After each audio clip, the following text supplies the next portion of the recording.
시청자 여러분 안녕하십니까. 최근 대전에서 대량의 마약을 유통 또 투약한 일당이 붙잡혔습니다. 현직 의사도 포함되어 있어 큰 충격을 주고 있는데요. 오늘 생생토론에서는 사회 곳곳에 파고든 마약의 실태 또 근절 방안을 이야기해 보겠습니다. 그러면 토론에 함께할 분들 소개하겠습니다. 조성남 국립법무병원장 나오셨습니다. 네, 안녕하세요. 최진묵 마약류 중독재활센터 인천 다르크 센터장 시간 내주셨고요. 안녕하세요. 다음은 대전대 경찰학과 이봉한 교수 자리하셨습니다. 네, 안녕하십니까. 마지막으로 KBS 대전보도국 정재훈 기자 함께하겠습니다. 안녕하십니까. 네, 그럼 준비된 영상 보시고 본격적인 토론 이어가겠습니다.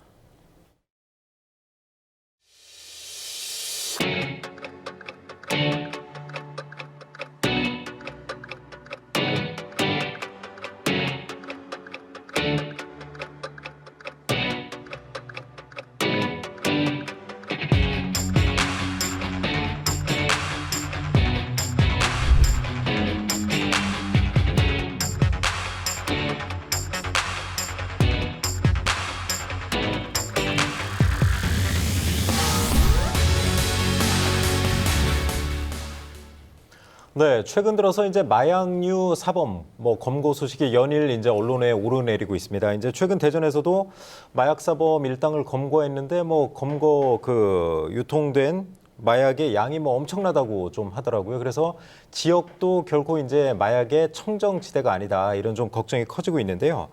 자, 정재훈 기자 먼저 좀 정리를 해주시죠. 그 대전 중부서에서 얼마 전에 이제 마약 사범들을 검거했잖아요. 네, 지난 6월 7일 대전 중부경찰서가 이 전국을 상대로 마약을 공급한 공급책과 판매책 등 12명을 검거해 이 중 10명을 송치했습니다. 네. 이 경찰에 붙잡힌 일당은 공급책 4명과 판매책 2명, 그리고 투약자 6명인데 이 중에는 현직 의사까지 포함되어 있었습니다.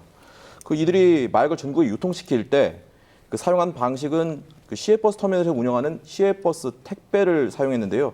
이 경기도와 대구 등지에서 마약 공급 총책이 서류등으로 포장한 이 마약 봉투를 택배로 보내면 중간 도매상격인 이 대전 공급책이 이를 건네받아서 소분한 뒤 소매상인 판매책 등에게 유통시킨 것으로 확인됐습니다. 네. 그런데 이들의 범행이 덜미가 잡힌 것은 황당하게도 이 법무부 갱생보호시설이었는데요.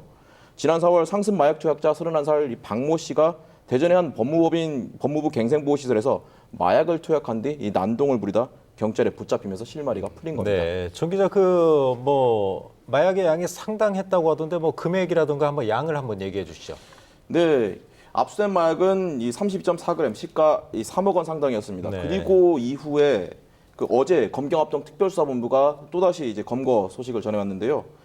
이 최종 유통책 3명이 구속되고 1명이 불구속 기소됐는데 이들에게 압수된 마약이 필로폰 460g, 그러니까 15,000명이 동시에 투약할 정도의 다량이고 시가로 따지면 30억 원이 넘는 큰 액수였습니다. 네.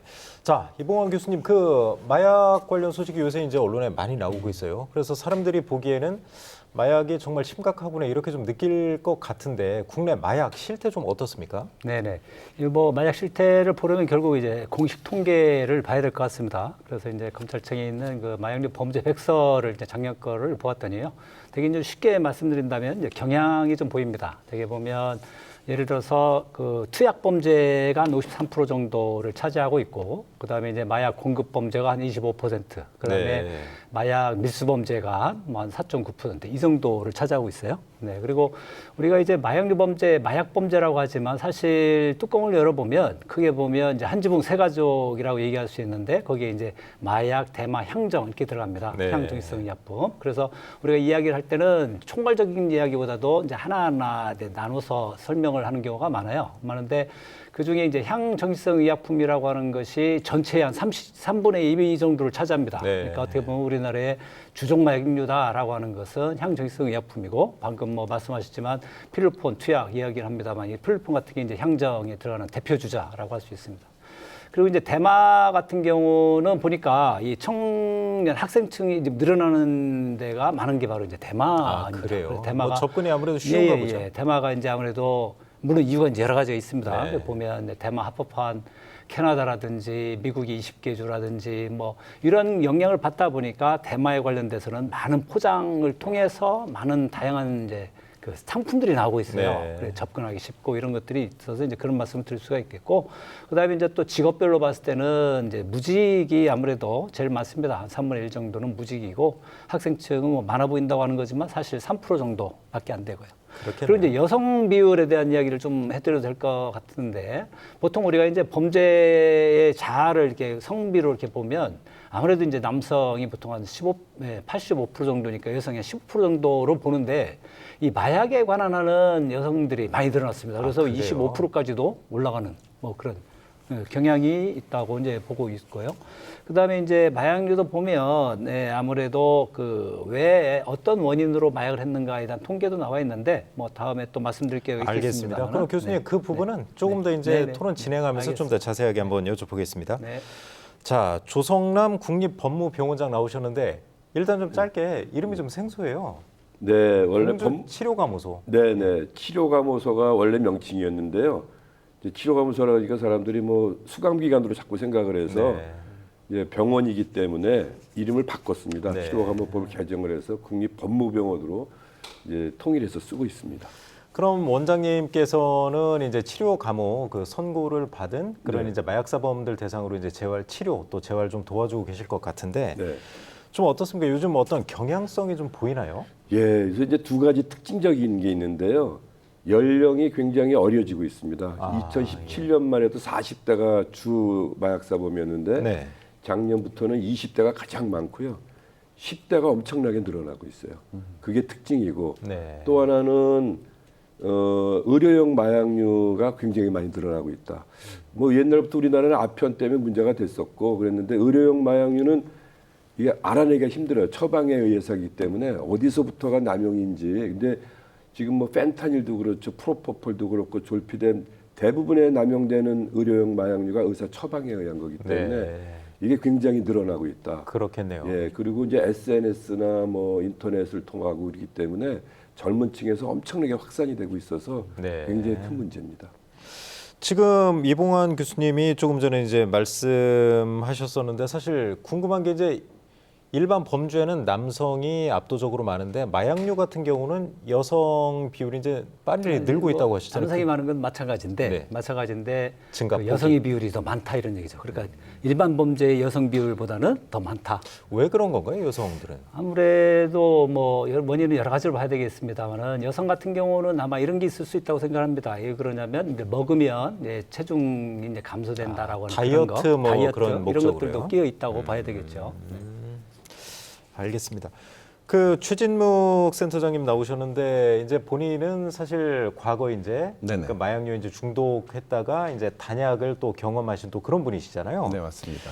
이 우리나라 하면 마약 청정국으로 좀 대표적인 나라였었던 것 같은데 요즘 왜 이렇게 마약 사범이 늘어나는지 본인은 어떻게 좀 판단하고 계세요? 현장에서 느끼는 바는 이 마약을 입문한 턱이 너무 낮아졌다. 네. 그게 가장 대표적인 것 같아요. 그러니까 대마초가 이제 합법화가 진행이 되면서 대한민국에서 이제 외국으로 갔다 오는 친구들은 점점 많아지고 네. 그게 젊은 층일수록 그리고 젊은 층들이 가장 잘 쓰는 SNS나 코인 이런 것들이 통용되면서 문턱이 너무 낮아졌습니다. 근데 또 하나 문제는 뭐냐면 대마가 파는 곳은 다른 마약도 다 판다는 거죠. 네. 그러니까 창구가 하나.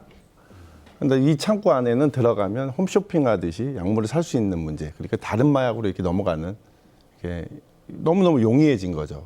그리고 이 10대들, 20대들이 사용하는 이런 어떤 하드드럭 말고 소프트한 라이트한 드럭 같은 경우는 당사자들이 느끼기에 이 마약에 대한 금단이나 후유증이 그렇게 크지가 않아요, 초기에. 아, 그러니까 그래요? 난 별로 문제가 없구나라고 생각하면서 다른 마약, 조금 더 강한 마약을 찾아가는 거, 뭐 이런 것들이 문제라고 저는 생각을 합니다. 그러니까 너무 이제 쉽게 구할 수 있다는 거. 요즘 이제 스마트폰으로 해서 이제 SNS로 통해서 쉽게 구할 수 있기 때문에 그런 점이 이제 그 문턱이 이제 낮아졌다. 아까 그렇게 그쵸. 표현하셨던 것 네네. 같은데 큰 문제네요, 진짜. 뭐 문턱도 문턱이고 네. 또 보면 일단은 수요 측면에서 봤을 때는 이제 가격이 좀 싸다든지 뭐 휴대가 간편하다든지 구하기가 쉽다 뭐 이런 접근성 환경적인 부분도 좌우를 많이 한다고 봅니다. 아, 교수님 마치 저희가 홍보하는 것 같은데 그건 심각한 문제네요. 정말 네네네. 가격도 저렴하고 구입도 쉽고 휴대도 쉽다고 하면 이거는 뭐 사법기관에서 강력하게 좀 단속을 해야겠네요. 앞으로. 예, 필로폰보다 이런 MDMA라고 하는 엑스터시라든지 뭐 LSD라고 하는 환각제 같은 거 이런 네네. 것이 이제 저렴하다는 거죠. 구하기가 쉽고. 그리고 또 한 가지를 보면 이 10대, 20대들이 마약을 사용하는 친구들 사이에서는 벌써 이제 초범 비율에서는 내가 처음에 걸렸을 때 라이트한 약물을 하다가 걸렸을 때 기소유예 받는다 정도는 다 알고 있어요. 네. 그래서 최대한 늦게 잡히자 뭐 이런 분위기도 있기 때문에 이런 것들은 조금 더 강력하게 다뤄야 될 것 같아요. 알겠습니다. 처벌 수위에 대한 문제는 조금 이따 자세하게 한번 나누어 보고요. 자, 정재훈 기자도 요즘 이제 마약류 관련 취재 몇 번 했었잖아요. 그렇죠? 사건 팀장을 맡으면서. 자, 어떻습니까? 그 확실히 좀 체감하는 것도 늘긴 많이 늘었죠. 제가 이 마약류 범죄가 갑자기 늘었다라고 느껴진 게 작년부터 이제 좀 기미가 보이기 시작했는데요. 네. 그 말씀 주신 것처럼 저기 조성남 병원장님께서 말씀 주신 것처럼 이 검찰이 집계한 자료를 살펴보니까 대전과 세종, 충남의 마약 사범 중에 10대와 20대를 따로 분류해 봤더니 2020년도에는 327명에서 21년도에 366명, 그리고 지난해 411명까지, 그러니까 3년 사이에 이 10대와 20대 마약 사범이 25%나 급증했더라고요. 그리고 또 이제 일선 현장에서 이제 경찰과 이제 검찰 사람들을 만나서 얘기 들어보면 뭐 마약 수사대죠. 그쪽 사람들이 마약을 구하는 게 너무나 쉬워졌다고 합니다. 그리고 대금 치르는 것도 이제 가상화폐로 해서 또 은밀해지고 쉬워지고. 네. 예. 확실히 이제 마약 사범이 늘어났다는 거는 이제 이봉환 교수님이나 정재훈 기자도 얘기했지만 수치적으로 좀 확인이 되는 문제인데 이제 문제는 참 이 중독 한번 중독되면 헤어나오기 좀 어렵다 그런 얘기를 많이 하는데 조성남 원장님이 이제 상당히 좀 많이 접할 거 아니에요. 네. 그런 이게 진짜 한번 빠져들면 그렇게 나오기 어려운 건가요? 네. 중독은 질병이거든요. 네. 아무도 중독되고 싶어서 약물을 남용하는 사람은 없는데 자기도 모르게 중독이 돼요. 근데 한 번만으로도 중독이 됩니다. 아, 그래요? 왜냐하면 우리 뇌는 아주 강렬한 경험은 중요하다고 생각을 해서 뇌 속에 저장을 해놔요. 근데 이제 마약을 남용했을 때 그 느꼈던 그 기분을 강렬한 경험이기 때문에 그거를 뇌에 딱 저장이 돼서 평생 지속이 돼요. 한 번에. 그래서 그 기억이 살아있는 한 재발이 잦은 거예요.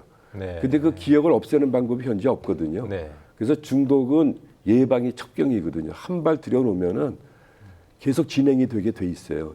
질병 특성상. 네. 근데 이런 거를 일반 국민들이나 이런 게 알지 못하죠. 중독이 질병인지도 모르고 뭐 마음만 먹으면 뭐 끊을 수 있는 거지 왜 못 끊어 이렇게 생각하는데 병이란 건 자기 의지와 상관없이 생기는 거거든요. 그래요. 그렇죠. 병이 생기면 또 마음 먹었다고 없어지는 게 아니잖아요. 치료를 해야지 제대로 치료하는 거 회복이 되죠. 그럼 원장님께서는 이제 국립법무병원에서 실제 중독자들 치료도 담당하고 계시잖아요. 네네. 치료 담당하고. 그럼 원장님한테 치료를 받으면 대부분이 이제 그 뭐 재범의 위험률이 확 줄어드는 건가요? 어떻게 되나요? 그러니까 치료는 이제 이게 중독은 만성 질환이라 그래요. 네. 한 번 중독자는 영원한 중독자는 얘기를 하는데 그래요? 이건 불치병이라는 얘기가 아니라 약을 끊기는 쉽죠. 뭐 안 하면 되잖아요. 근데 이것이 다 약을 끊었는데 유지하기가 어려운 거예요. 네. 뭐 하루만 지나면 또 갈망이 생기고 한 달 만에 재발하고 그래서 이거는 재발하지 않도록 관리하는 병이다. 당뇨나 고혈압 같은 병이다. 그래서 꾸준하게 관리를 하기 때문에 한 번 중독자는 영원한 중독자라는 거지 불치병이란 게 아니거든요. 네. 이러한 내용들을 이제 우리 환자들한테 교육도 하고 관리하는 방법을 알려줘야죠. 그래서 그 관리하는 방법이 치료 방법이 돼요. 네. 네. 이 중독의 심각성은 아마 이제 최진묵 센터장님이 우리나라에서 이제 뭐 최고 권위자가 아닐까 싶은데 본인은 사실 중독됐던 경험이 있으신 거죠? 네네. 얼마나 어느 기간이나 좀 그렇게 했던 건가요? 저는 한 23년 정도 중독이 됐었고요. 지금 회복을 한 거는 11년 차 됐습니다. 센터장님, 사람들이 이제 우스갯소리로 이런 얘기를 많이 하잖아요. 네네. 딱 마약이 그렇게 많이 좀 언급이 되는데 네. 딱 한 번만 맞아서 경험해보고 나 그다음에 끊겠다 내 의지로 네. 이런 말을 많이 하는데 위험한 호기심일 것 같아요. 이게 가능한 건가요? 저는 저뿐만이 아니고 저도 이제 현장에서 이제 많은 중독의 문제를 겪고 있는 친구들을 만나는데요. 누구도 중독되기 위해서 마약을 한 친구는 없어요. 네. 그냥 단순 호기심 아니면 친구의 권유, 지인의 권유로 시작하거든요. 근데 나는 괜찮겠지라고 생각을 하는 이유가 뭐냐면 약물을 처음 딱 경험했을 때 내가 갖는 어떤 그 약물의 중독의 심각성을 인지하지를 못해요. 네. 약물이 그렇게 교묘한 거죠. 나 자신을 속이고 시간을 처음에는 중독이 아닌 것처럼 시간을 조금 버려줘요. 준다는 거죠, 제가. 다시 찾을 시간을. 네. 근데 지금 제가 그러면은 아니면 제가 만나는 그 어떤 약물에 중독이 돼 있는 친구들을 보면 단 한 번의 호기심으로 지금 막 저 같은 경우는 23년의 시간을 다 허비를 했고 교도소도 왔다 갔다 하고 온 가족들이 다 해체가 되고 주변 인간관계 다 망가지고 네. 결국 그렇게까지 됐고 지금 뭐 중독이 겪고 있는 초기의 중독을 겪고 있는 친구들 역시도 너무너무 끊고 싶은데 못 끊고 있는 거죠. 그러니까 병원을 찾아가고 저희 같은 중독재활센터에 들어와서 몇 년씩 같이 생활을 하고 이렇게 하는 게 이거는 그냥 호기심도 사치라고 봐요. 네. 그러니까 인터넷에 찾아보는 것조차도 사치다 이렇게 좀 얘기하고 싶네요. 그래서 이 모든 중독은 한 번으로 시작하는 겁니다. 네. 그래서 한 번도 안 하게 만드는 게 제일 중요한 겁니다. 아, 엄청 위험한 거네요. 네. 절대 이거는 뭐 호기심도 가질 필요가 가져서는 안 없겠네요. 되는 겁니다. 네. 자, 그런데 이제 마약 범죄 같은 경우 이제 재범률이 이제 다른 범죄보다 특히 좀 높다고 하던데 이런 걸 좀 막으려면 이제 치료하고 재활 물론 중요하겠지만 처벌이 좀 이제 아까 그 추진목 센터장님도 이제 약한 그 마약 같은 경우 이제 초범인 경우는 이제 집행유예 가능성이 좀 많다고 하시잖아요. 기소유예. 아, 기소유예 아예. 네, 아예. 네. 그러면 그 이봉환 교수님 좀 처벌 수위 좀 어떻게 보세요? 좀 높여야 된다거나 그런 좀 여론이 있나요? 저는 개인적으로 이제 처벌에 대해서 약간 부정적인 시각을 좀 갖고 있는 그래요? 입장이긴 한데 예. 이제 현재 이루어지는 걸 좀 보면 이제 기소유예라고 하는 게 이제 검찰 단계에서 하는 것이 그렇죠. 예, 제법 됩니다. 20% 정도 되고 그러는데 다만 이제 그 재판으로 넘기는 비율은 적지 않아요. 일반 범죄에 비해서. 네. 일반 범죄에 비해서 구공판이라고 표현합니다만은 그런 게 적지 않습니다. 예, 적지 않고 저는 개인적으로 왜 형벌에 대해서 약간 회의적인 시각으로 접근하고 있냐면 이 마약이라고 하는 것을 크게 보면 아까 처음에 말씀드렸듯이 투약 범죄가 있지 않습니까? 투약 범죄가 네. 벌써 53% 정도를 차지한다는 건데 이런 투약하고 마약을 공급한다, 밀수한다 이런 거하고 좀 구분을 좀 해야 된다. 그래서 우리가 보통 처벌을 한다고 하면 세 가지를 생각하거든요. 엄하게 처벌한다. 그다음 확실하게 처벌해야 된다. 그다음 신속하게 처벌해야 된다. 네네. 그런데 엄하게 처벌해야 된다라고 할 때 아까 조성남 원장님께서 말씀을 해주셨지만 이런 중독, 환자 이런 시각에서는 질병 차원으로 접근하기 때문에 엄하게 처벌하는 것이 효과가 그렇게 크지 않을 수 있어요. 네. 다만 이제 그것이 아닌 밀매라든지 또는 밀수라든지 이런 것에 대해서는 엄하게 처벌하는 것이 필요하지 않겠나. 좀 이제 덧붙여서 말씀드리면 지금 전체 범죄 통계를 보면 절도가 사기 범죄보다 더 적습니다. 네. 그건 이해가 잘 안 가는 부분인데 그건 단순해요. 엄하게 처벌했기 때문에 줄어드는 게 아니고요. 확실하게 처벌합니다. 또 거기다 플러스 신속하게 처벌해요. 네. 거의 뭐 신속하게 잡히고 그러니까 강절도가 줄어들고 사기가 좀 늘어나고 있거든요. 그런 측면에서 확실하게 처벌된다라는 것이 강조돼야 되지 않나 이런 생각을 좀 해보고 있습니다. 네. 교수님, 그 유통이나 이제 밀수 쪽은 뭐 아까 말씀하신 것 중에 이제 확실한 처벌이 좀 되는 것 같아요. 그쪽은 이제 그런 걸 근절시키는데 만약에 이제 위험한 호기심을 갖고 있는 분들도 내가 한 번 저렇게 했다가는 패가망신한다. 그런 경각심 차원에서 아주 엄하게 처벌하면 그것도 좀 예방책이 되지 않을까요? 그게 소위 말하는 이제 일반 예방 개념인데 이제 좀 건전한 상식을 갖고 있거나 자기 의사결정을 할 수 있는 나이대에 있는 사람한테는 예방 효과가 아무래도 있다고 봐야 되는데 네. 청소년들 같은 경우에 호기심이나 주위의 권유에 휩쓸리기 쉬운 이런 애들 같은 경우는 실질적으로는 감이 적어요. 예를 들어서 징역이 1년 이상, 뭐 3년, 뭐 5년 하는 개념이 직접 접해보지는 않았잖아요. 네. 교도관이라든지 실제 교도소에 경험이 있던 사람들은 그것이 좀 느껴지겠지만 일반인들한테는 가감하게 잘 안 옵니다. 그런 의미에서. 그래서 엄하게 처벌한다라는 것에 한계는 있을 수 있다. 이렇게 보는 것이고 지금 말씀하신 거는 연장선상에서 이제 예방교육을 할 때 이것이 반영돼야 된다고 봅니다. 네. 제가 예, 볼 때는 말씀하시죠. 이제 정책이 두 가지거든요.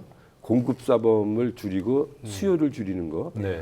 근데 공급사범은 지금보다 더 엄벌에 처해야 된다고 봐요. 그렇겠죠. 왜냐하면 한 사람 때문에 수많은 사람이 중독이 되고 나라까지 망할 정도니까 공급사범은 더 엄벌에 처해야 되는데 투약사범은 범죄죠. 네.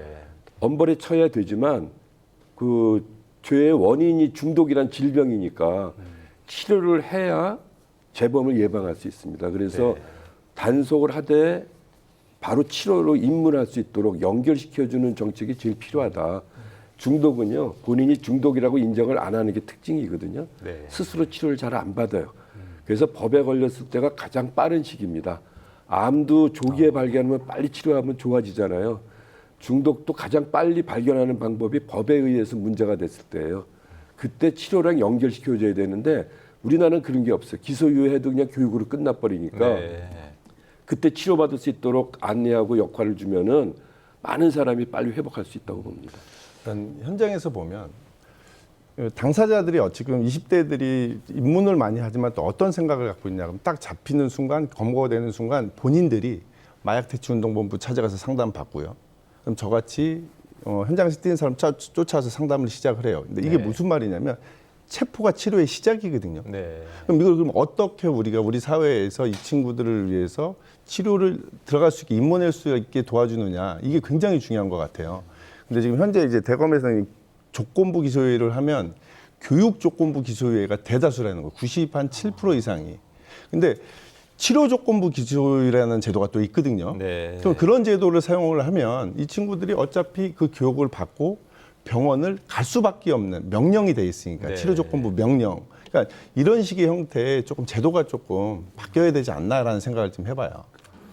그러면 최진묵 센터장님은 일단 아까 이제 모든 분이 동의하시는 것 같아요. 이제 유통 단계에서는 처벌을 좀 확실히 해야 되는데 이제 투약 사범 같은 경우 아까 말씀하신 그런 조치도 필요하지만 처벌 수위도 좀 기본적으로 좀 높일 필요는 있지 않을까요? 이번에 대검에서 발표한 게 이제 뭐 기소유예 처분자들도 기소유예 이후에 마약을 투약을 하면 그 기소유예까지 처벌하겠다라고 이번에 발표를 했어요. 예. 어저께. 그러니까 저는 그게 그러니까 처벌을 그냥 법적인 처벌보다는 좀 아까 말씀드린 것처럼 치료에 입문할 수 있게 좀 도와주는 게 확실하다.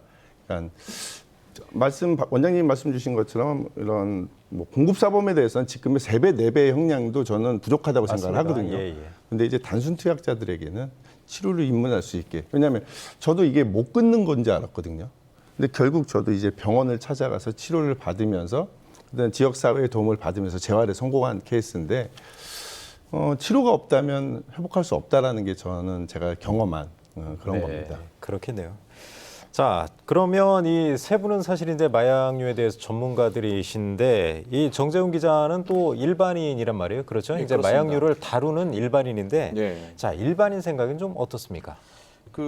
제가 불과 이틀 전에 법원에 들려서 판결문을 공람했는데 이 마약 사범에 대한 이 사법부 판결의 경향을 엿볼 수 있는 사건 네. 하나를 가져와 봤습니다.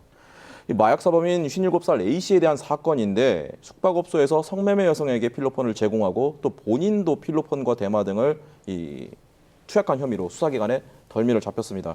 1심 재판부는 A 씨에 대해서 징역 1년 4개월에 집행유예 3년을 선고했는데요. 그러니까 실형이 안 나온 거죠. 그런데 항소심 재판이 열렸는데 항소심 재판부는 원심 판결을 파기하고 징역 10개월을 선고했습니다. 이게 1심과 달리 마약 투약 행위를 빈번하게 일삼았을 뿐만 아니라 그 채팅이나 SNS를 통해서 여성을 물색한 뒤 여성들에게 필로폰을 투약하는 등 이 죄질이 매우 나쁘다라고 판시했는데요. 엄한 처벌이 불가피하다고 판시했는데 이게 징역은 10개월이 나온 거거든요. 여기에 대한 판단의 여지는 좀 남아 있어 보입니다. 네. 뭐 정재훈 기자는 아무래도 이제 그런 쪽 이제 처벌을 좀 강화해야 된다 그런 예. 쪽을 말씀하시고 이제 나머지 이제 전문가분들은 처벌만이 능사는 아니다 그런 쪽을 좀 강조하시는 것 같아요. 왜냐하면 이제 투약자를 구속을 시키잖아요. 네. 그러면 이제 교도소 가면 마약사범끼리 다 모아놔요. 그러면 거기서 가까워집니다. 그리고 배워요. 대마로 잡혀간 사람이 가서 필로폰 형님 만나가지고 아이고. 약을 배워. 그래서 이제 학교라고 그러기도 그럼 하거든요. 출소해서 또 그런 경험을 갖고 다른 범죄를 또 하는 그래서 거네요. 또 나중에 또 만나게 되고 선을 따고 그러기 때문에 오히려 확산될 위험이 높죠. 아이고. 그래서 그런 사람 저는 이제 심각하네요. 환자들이 오면은 절대로 제일 먼저 하는 게 핸드폰 번호 바꾸라는 거거든요. 네. 과거에 약물과 관련됐던 사람 연결되면 절대 안 되니까.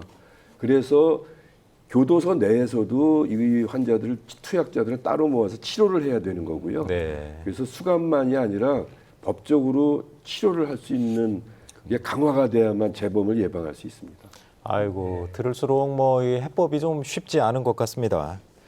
자, 그런데 이제 마약 수사 관련해서 문제점도 좀 나오고 있는데 이봉환 교수님은 이제 현직 경찰 출신이기도 한데 지금 마약 수사 관련해서 좀 현장에 이제 전문 인력이 좀 부족하다 이런 얘기도 좀 나오고 있어요. 좀 효과적으로 대응은 지금 하고 있나요?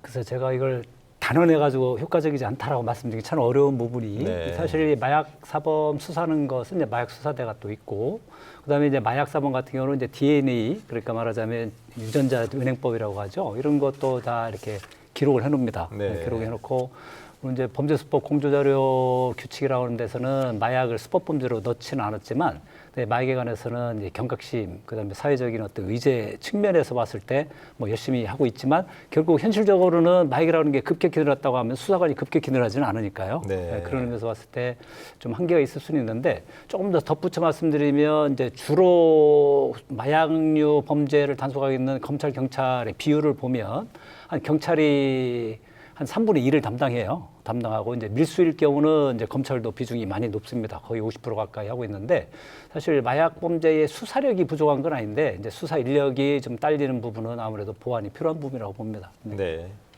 알겠습니다. 이제 뭐 본격적으로 좀 치료하고 재활 쪽 한번 좀 넘어가 보겠습니다. 이제 조성남 원장님 나오셨는데 가까이 있잖아요. 공주에 있는 거죠? 네, 공주 그렇죠. 있습니다. 이제 우리 지역에 있어 이런 시설이 또 있다는 게 좀 다행스럽게도 여겨지는데 그 마약 중독자들이 이제 법무병원에서 그 치료하고 재활 어떤 과정으로 받는 건가요? 먼저 이제 검찰에서 치료 감호를 청구를 해야 되는 거죠? 네네. 이제 검사가 그 치료 감호를 청구해야 판사가 선고할 수 있는 구조로 되어 있습니다. 네. 그래서 이제 치료 감호 선고가 확정이 되면은 징역형보다 먼저 집행이 돼요. 아, 그래요? 그래서 징역형이 있어도 이제 저희한테 와서 우리 법무병원에서 먼저 치료를 시작을 하고 치료받는 동안에 징역형이 지나갑니다. 아, 그래요? 그래서 만약에 징역 1년에 치료 감호 받았다 그러면 치료받고 6개월 과정의 프로그램을 하거든요.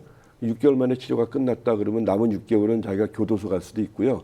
저희는 중독 환자는 2년까지 치료 감호를 할 수 있기 때문에 네. 본인이 원하면은 연장해서 2년까지는 저희가 치료를 하게 됩니다.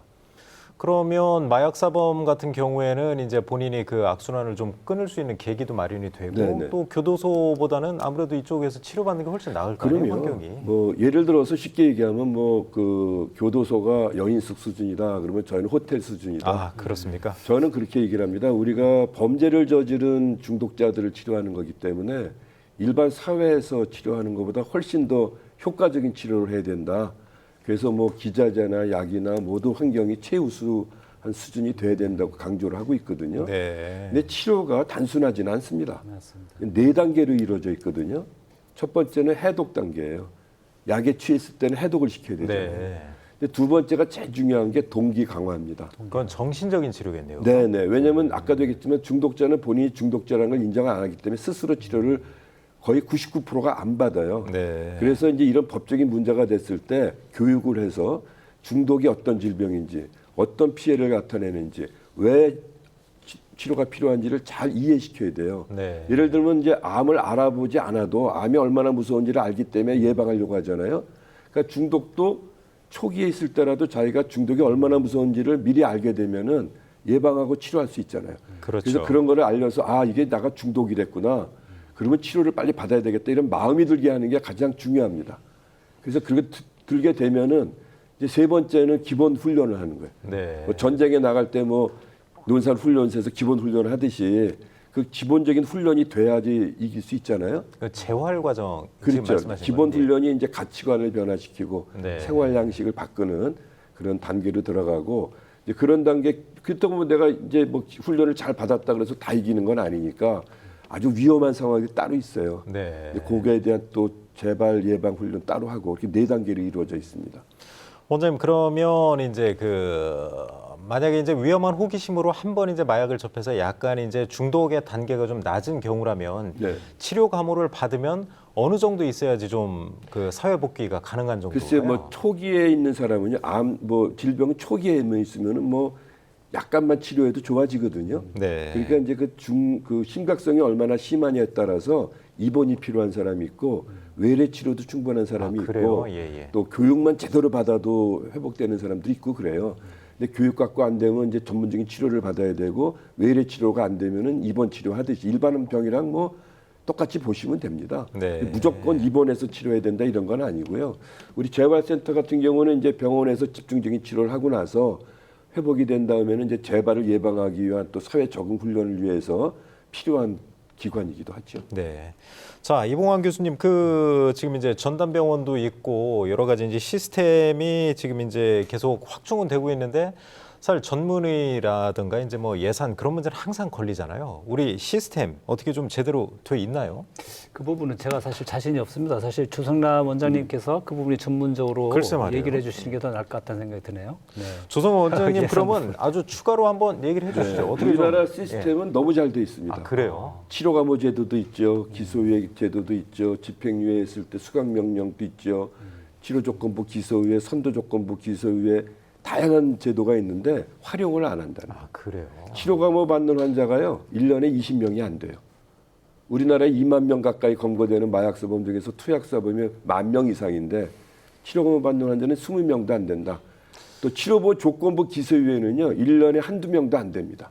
원장님 이해가 안 가는 게 검찰에서도 이제 그 마약 사범을 잡아서 처벌하는 게 뭐 그쪽에 이제 뭐 1차 목적이겠지만 사실 재범률을 낮추는 것도 아주 큰 과제잖아요. 그렇죠. 적극적으로 이걸 활용을 안 한다는 두 가지 뜻인가요? 이유가 있다고 봐요. 하나는 중독이 범죄지 질병이라고 보질 않는다는 거. 그래요. 예, 그게 하나고요. 두 번째는 치료하면은 무조건 끊어야 된다고 보는 거예요. 네. 그러니까 이제 뭐 재발이 되면 안 된다. 그럼 재발이 되면 넌 나쁜 거다 이렇게.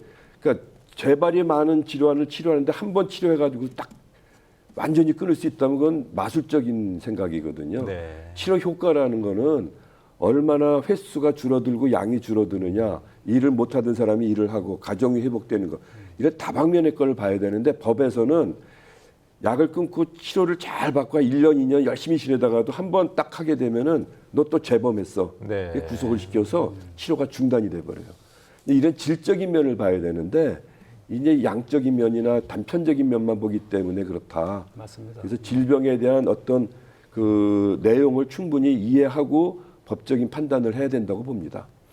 원장님 관련돼 가지고 제가 네. 첨언을 좀 하나 드리고 싶은데 저희도 한번 그 시스템이 어떻게 작동하고 있는지 한번 살펴봤거든요. 그 지난해 9월 국회에서 마약류 등 중독증 제거 및 재발 방지를 위한 평생교육 지원에 관한 법률이 발의가 됐었는데 이 법이 이번이 처음이 아니었더라고요. 19대 국회, 20대 국회에서도 똑같은 이름의 법안이 계속 발의됐는데 계속 번번이 폐기됐거든요. 네. 그러니까 말씀 주신 것처럼 체계는 갖춰져 있는데 이를 뒷받침할 뭐 법률이라든지 시스템이 제대로 갖춰지지 않은 것 같아가지고 네. 그래서 이번에 변화되는 게 뭐냐면은 이제 작년 말에 대통령도 이제 마약과의 전쟁을 선포하고 그러면서 처음으로 뭘 얘기를 했냐면은 대통령께서 치료 재활을 처음 언급하셨어요. 네. 그래서 이제 복지부나 식약처나 법무부나 치료에 대한 관심을 가지게 돼서 이제 막 시작하는 중입니다. 근데 아직 그 후속적인 뭐 규정이나 법령이 완성이 안 돼서 뭐 우리 다르크 같은 경우는 민간 시설 아닙니까? 네. 그리고 뭐 이런 조건을 갖추기에는 너무 열악해요. 그러니까 그거를 만들어서 조건을 갖추게끔 도와줘야 되는데 우리 법에는 조건을 갖춘 데만 도와주게 돼 있기 때문에 네. 어려움이 있죠. 그래서 그런 거를 지금 준비하는 단계에 있다고 보면 됩니다. 자, 최진묵 센터장님은 이제 마약 중독을 극복하신 경험이 있기 때문에 이런 시스템의 필요성을 누구보다 이제 뼈저리게 느끼실 것 같은데 네네. 아무튼 이런 시스템이 뭐 처벌도 중요하지만 아무튼 재활이나 그런 쪽으로 좀 많이 보강이 되어야겠죠. 아까 원장님 말씀 주신 것처럼 이제 이 치료라는 개념은 굉장히 폭넓게 장기적으로 봐야 되거든요. 네. 근데 이제 이 재발을 굉장히 동반할 수밖에 없는 질병인데 그 재발을 했을 때 다시 사회와 격리, 그래서 또 똑같은 약물을 사용하는 약물 사범들랑 같은 방, 이게 계속 이렇게 왔다 갔다 하면서 돌아 나올 수 없는 그 회전문 안에 들어가는 형태가 돼버려요. 이게 지금 네. 현재 시스템 같은 경우는. 근데 지금 저희 다르크 같은 경우는 총 이제 전국에 4개가 있는데, 그럼 그래도 4개나 있네 이렇게 생각할 수는 있으신데요. 그래도 다 합쳐봐야 30명이 안 돼요. 입수할 수 있는 그래요? 인원이. 뭐 수백 명 될 것 같은데 의외로 적네요. 30명도 안 되고 여성 시설은 이번에 처음 만들었습니다. 네. 그러니까 6월 10일 경기도에서 그것도 이제 여성 시설을 처음 만들었는데 4명 밖에 이제 들어올 수가 없어요. 근데 저희가 있으면 상담 전화가 들어오겠다는 상담 전화가 너무 많이 와요. 네. 근데 저희가 그걸 다 수용할 수가 없는 그렇겠네요. 거죠. 그러니까 이게 지역사회 그다음에 정부에서 적극적으로 조금 도움이 된다면 사실 이 마약 중독을 치료하고 재활을 막는 게 예방이거든요. 그 이유가 뭐냐면 한 사람의 마약 중독자는 분명히 다른 사람에게 마약을 또 권하고 마약을 퍼뜨리는 역할을 해요. 네. 근데 이 역할이 굉장히 큰, 한 사람이 제한시키면 그런 사람들이 굉장히 많이 줄어드는 거죠. 어저께 그 실형을 받은 돈 스파이크 그분 같은 경우도 그분의 범죄 기록을 보면 14명에게 약물을 준 걸로 나오잖아요. 네. 그분이 10년 전에 대마로 사용했을 때 고쳐졌다면 그때 치료를 계속 시작을 해서 그랬겠네요. 재활이 사람한테 됐다면 이제 확산되는 걸 14명이 차단했겠죠. 그렇죠. 몇 천만 원어치 약물이 사용을 안 했겠죠. 그러니까 이게 굉장히 중요한 건데 이걸 아직 조금 우리 정부나 우리에서 조금 이게 조금 안일하게 대처하는 게 아닌가라는 생각을 조금 하게 또 됩니다. 하나 중요한 게 거기서요. 이 중독에서 회복한 사람들의 역할이 굉장히 중요합니다. 네. 그 외국에는 이런 교도소나 치료 시설에 1차 상담제 80%가 회복된 중독자들이 담당을 그래요? 하고 그래서 아까 말씀드린 대로 중독자가 한 명 중독자는 피라미드식으로 옆에 사람을 중독시키는데 네.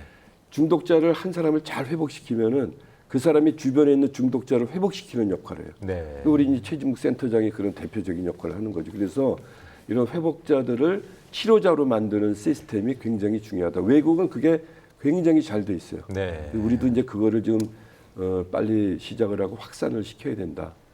그러니까 정부에서도 이제 문제점을 좀 인식하고 그런 시스템의 이제 필요성을 좀 많이 느끼고 있을 것 같아요. 그래서 이제 두 분이 또 그런 중요한 역할도 하고 계시니까 조금 더 그런 역할이 좀 확대가 좀 됐으면 좋겠습니다. 그러면 일단 이제 뭐 저희가 중독자들 얘기만 하고 이제 마약사범 얘기만 했는데 사실 그 예방 교육을 통해서 마약이 이렇게 위험한 것이다. 그런 걸 미리 알리는 홍보 노력도 좀 필요할 것 같은데 자, 이봉환 교수님, 그 모든 범죄가 이제 홍보를 통해서 좀 막을 수 있는 건지 그런데 마약 같은 경우는 특히 경각심을 가질 수 있도록 이런 교육이 좀 필요하다고 보이거든요. 어떻습니까? 네. 사실 제가 이제 교육기관에 근무하다 보니까 네. 사실 교육이라고 하는 거는 뭐 금방 효과가 나타나지는 않는 뭐 그런 거지만 그래도 빼서는 안 되는 이런 것이 교육인 것 같습니다. 네. 그래서 이제 예방교육, 홍보 이런 차원에서 우리나라도 이제 경찰청에서 유관부서와 함께 뭐 노 엑지트 그러니까 출구가 없다 이런 얘기죠. 네. 한번 들어가면 나가지 못한다. 그래서 경각심을 불러일으키고 있고. 무서운 말이네요. 네네. 그리고 일본 같은 경우도 보면 뭐 남의 제 따위 뭐 안 돼, 절대로 안 돼라든지 또 각성제를 그만둘래, 인간을 그만둘래 뭐 이런 식으로 막 좀 네네. 엄한 이런 표현을 하는데 제가 보니까 효과가 있었던 것 같아요. 그러냐면 일본이 그 필로폰 각성제 중에 대표적인 이 필로폰 같은 경우가 1997년도에 비해서 작년 통계를 보니까요 한 3분의 1 정도로 다운돼 있더라고요. 네. 그런 거 보면 각성제에 대해서 그 국가에서 홍보를 하는 건 효과가 있을 수 있겠다. 그래도 어떻게 하느냐가 문제겠죠. 네. 네. 자, 최진묵 센터장님은 그러면 그 재활 주로 이제 그 재활 치료를 도우시는 것 같은데 네네. 이런 그 예방 교육도 좀 같이 하시나요? 저희 얼마 전에 이제 서울시 마약대책운동본부랑 서울시 식약처랑 같이 하기는 했어요. 근데 네. 제가 좀 아쉬운 건 이런 것 같아요. 그러니까 지금 우리 사회에서 특히 연예인들이 유명인들이 마약을 하면 사회적으로 사망 선고 받잖아요. 네, 이번에 그렇죠. 유아인 씨나 뭐 남태현이나 뭐 이런 친구들, 돈 스파이크 이런 친구들. 근데 외국 같은 사례에서는 어떻게 하냐면 그런 친구들이 사회봉사를 자신이 학교를 다니면서 아, 사회봉사 만 시간 이래 갖고 학교를 막 다니면서 자기의 얘기를 해주신다면 그거 진짜 예방 교육이거든요. 네. 그러니까 진짜 좀 당사자들이 학생들에게 맞는 그 나이에 맞는 사람들이 지금 이렇게 체험할 수 있는 그런 어떤 예방 교육이 돼야 되는데 그렇겠네요. 우리나라는 팜플릿 돌리고 이런 게 예방 교육이 전부고 올 초에 이제 법무부랑 같이 제가 그 초중고 예방 교육을 만들기는 했어요. 근데 네. 예방 교육이 만들어져도 학교장의 재량으로 또 거의 다 안 해요 지금. 아, 그래요. 뭐 이런 분위기니까 혹시 입시와 관계가 없어서 그런 거 아닐까 싶기도 하고요. 그것도 그렇고 마약의 맞자를 못 끊게 하는 이 사회적 분위기. 아, 예. 그러니까 중독을 끊으려면 중독을 많이 알아야 되거든요. 우리 암을 예방하기 위해서는 암을 탄 음식 먹으면 안 돼, 술 먹지 마, 뭐 이런 기본적인 예방을 알 수 있는 것들이 있잖아요. 아니 그런데 마약을 자꾸 언급하면 호기심을 더 많이 가져서 그쪽으로 좀 쏠리지 않을까 그런 우려도 있지 않을까요? 그 제 생각은 이게 무슨 보물도 아닌데 왜 자꾸 숨기내는 거죠. 자꾸 숨기고 억제하고 하니까 호기심이 더 많은 거죠. 우리 네. 그러니까 성 관련된 교육할 때 처음에 그랬었어요. 처음에 이제 이거 더 알려주면 아이들에게 더 안 좋은 거 아니야? 근데 지금은 수년이 지난 다음에는 굉장히 적극적으로 아이들한테 다 알려주거든요. 네. 다 알려주면 궁금한 게 없죠. 안 알려주고 숨기고 억지하고 하니까 더. 근데 이게 나이별로 맞게끔 저희가 이제 그 전문가들이 모여서 그 교육을 만들어야 되겠죠. 제가 마약 취재하면서 좀 많이 놀랐던 게 10대 청소년 마약 사범. 그러니까 지금 중학생, 고등학생들의 검거 현황이 1년에 저희 지역만, 대전, 세종, 충남만 그 해마다 80명씩 나오고 있거든요. 전체 마약 사범의 10%나 됩니다. 그게 중학생들, 고등학생들이었어요. 그런데 이 말씀하신 마약 예방 교육이 학교에서 어떻게 이루어지는가를 저희 살펴봤더니 지난 월요일 날 대전시 교육청이 추진한 이 마약 예방 캠페인 한번 제 사례로 들어보겠습니다. 교육감께서 등굣길에 중학교 한 곳을 찾아가서 학생들을 상대로 마약 예방 캠페인을 했거든요. 근데 아침에 학교 가기 바쁜 아이들을 붙잡아 놓고서는 마약 예방 캠페인이 제대로 됐는지 교육이 됐는지 좀 의문이 들긴 합니다. 더 나아가서 대전시 교육청이 이 교육 과정 내 마약 교육 과정을 하고 있는 학교가 대전 지역에 총 3곳뿐이거든요. 초등학교 한 곳, 중학교 한 곳, 고등학교 한 곳. 근데 대전에 있는 학급 학교들은 300여 곳이 넘습니다. 단 1%만 마약 교육이 이루어지고 있다는 거죠.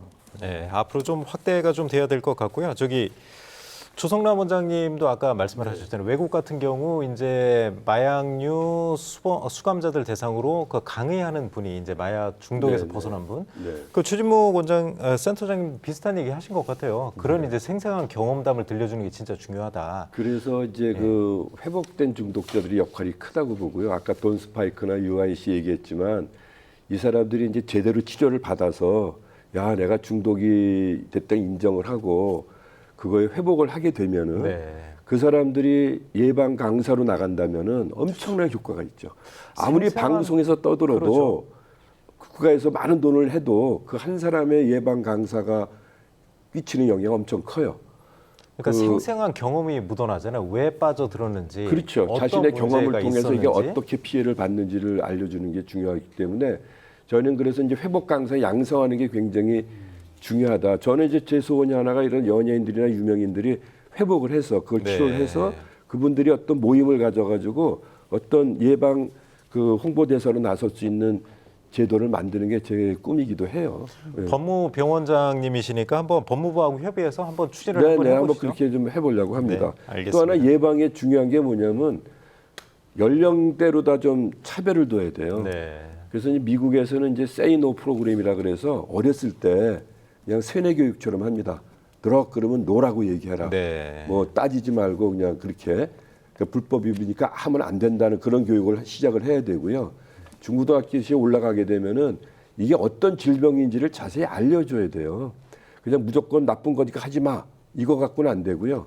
또 이런 예방 교육하다 보면은 뭐 마약이 뭐 기분을 좋게 하고 말이야 뭐 도파민을 확 쏟아들여서 뭐 평생 느끼지 못한 엄청난 쾌감을 네. 이게 한 마디만 들으면은 100가지 피해를 얘기해도 귀에 안 들어옵니다. 알겠습니다. 그래서 예방 교육이 굉장히 예민하기 때문에 이제 잘 설계를 해서 해야 됩니다. 알겠습니다. 자, 거의 이제 뭐 토론 마무리할 시간인데요. 정재훈 기자, 그 마약류 전문 상담이 좀 필요한 분들이 있을 것 같아요. 그런 분들한테 한번 정보를 알려주시죠. 네, 그 대전시 월평동에 자리한 대전시 약사회관에 있습니다. 한국 마약퇴치운동본부 대전본부 등을 통해서 마약 상담을 전문적으로 받아볼 수 있습니다. 네. 또 치료의 경우 이 보건복지부가 마약류 치료 보호기관으로 이 대전 한 곳, 충남 한 곳 등 전국에 21곳을 지정해 운영 중이긴 합니다만 이 대다수가 의료진 부족 등으로 형식적으로 지정돼만 있거든요. 전문적인 치료를 제공하는 의료기관은 그 경남의 국립부곡병원 그리고 인천 참사랑병원, 이 대구 대동병원 등 3곳이 있습니다. 또 마약류 신고는 모두가 알다시피 경찰 112 그리고 검찰청 1301, 관세청 125로 하면 됩니다. 네. 자, 이제 뭐 여러 가지 얘기 나눴는데 거의 이제 마무리할 시간입니다. 그래서 이제 한 번씩 돌아가면서 뭐 마지막으로 당부의 말씀이라든가 간단하게 한번 좀 부탁드릴까 하는데요. 추진목 센터장님부터 말씀해 주실까요? 저는 이제 단 한 번의 경험으로 이제 23년 동안 오랫동안 마약 중독자로 살았습니다. 근데 그 단 한 번의 경험은 중독되기 위해서 했던 건 아니고요. 이 방송을 보시는 분들은 단 한 번의 경험, 아니 호기심도 사치니까 절대 호기심도 갖지 않았으면 좋겠습니다. 아유, 뭐 짧게 하셨지만 아주 뜨끔한 말씀, 아주 그 본질을 얘기해 주셨습니다. 조성남 원장님은 이제 그 마약 그 사범들 네. 이제 치료 재활 쪽에 이제 네. 노력하고 계신데 어떤 말씀해 주실 수 있을까요? 우리나라는 이제 마약류 관리하는 법률이 2000년 7월에 만들어졌는데요. 그 전에 대마법, 대마관리법, 마약법, 향적성의약품 관리법을 통합을 한 거거든요. 네. 그 전에는 어떤 조항이 있었냐면은 마약 중독자가 병원에 치료받으러 가면은 담당 의사는 그 사람의 인적 사항을 보건당국에 한 달 이내 보고해야 될 의무가 있었어요. 그래서 그게 신분이 드러날까 봐 무서워서 치료를 받으러 오질 않아가지고 네. 2000년에 그걸 통합하면서 그 보고 의무 조항을 없애버렸어요. 근데 이거 아직 몰라요, 많은 사람들이. 네. 이게 와전이 돼가지고 뭐 신고된다는 잘못된 소문도 있고 비밀 보장이 됩니다. 그리고 일반 질환처럼 어느 병원을 가서 치료받아도요 의료보험대 혜택 받고 네. 신분 노출이 안 되니까 마음 놓고 치료 받으시라 꼭 좀 알려주고 싶습니다. 그러니까 집에서 중독이 돼 있으면 좀 끙끙 앓지 말고 적극적으로 좀 치료를 네. 받아라 이 말씀 모든 질환은 해주셨고요. 빨리 발견해서 빨리 치료하면 빨리 좋아집니다. 알겠습니다. 자, 이봉환 교수님은 어떤 말씀 좀 해주실 수 있을까요? 네, 저는 이제 이 마약류에 대한 대책이라고 하는 게 각 나라마다 통일돼 있지 않거든요. 이거 그만큼 어떤 해법이 딱 정해져 있지 않습니다. 그러니까 우리나라에 맞는 그 연구가 많이 된다는 생각이 하나 들고 네. 교육이라고 하는 것도 결국은 교육에 대한 동기부여가 잘 돼야 되겠지만 사실 일반인들도 알아야 돼요. 그리고 일반인들이 알아야 자기 자식들한테 그 얘기를 해줄 거 아니겠어요? 이 부분이 이제 교육에 있어서 또 반영이 되야 될 거라는 생각. 그다음에 또 하나 마지막으로는 우리가 이제 마약과의 전쟁이라고 이렇게 거창하게 들어가면 이제 자칫 함정에 빠질 수 있는 게 이제 형벌 파퓰리즘이라는 거죠. 네. 그래서 자꾸 이제 기소 많이 하고 유죄 판결 많이 받게 하면 되느냐 이런 생각하는데 아까 말씀드렸듯이 이게 이제 치료 차원하고 그다음에 엄하게 처벌할 거를 구별해가면서 조화 있게 가는 게 맞겠다 생각입니다. 알겠습니다. 자, 정재훈 기자도 한번 정리해 주시죠. 네, 그 중독 치료에 대한 법령 체계 개편이 좀 필요해 보이고요. 그리고 특히 교육부가 지난달에 마약류 예방 교육 최소 이수 시간 기준을 고시했습니다. 내년부터 시행되는데요. 이 마약류 예방 교육이 정말 내실 있게 진행되려면은 올해부터 좀 면밀한 그 검토와 진행이 필요해 보입니다. 네.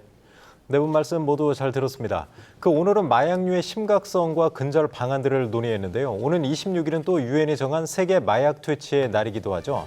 지속적인 관심과 노력으로 불법 마약류 꼭 퇴치했으면 좋겠습니다. 생생토론 여기서 마치겠습니다. 토론에 함께하신 네 분 모두 감사드리고요. 시청자 여러분 고맙습니다.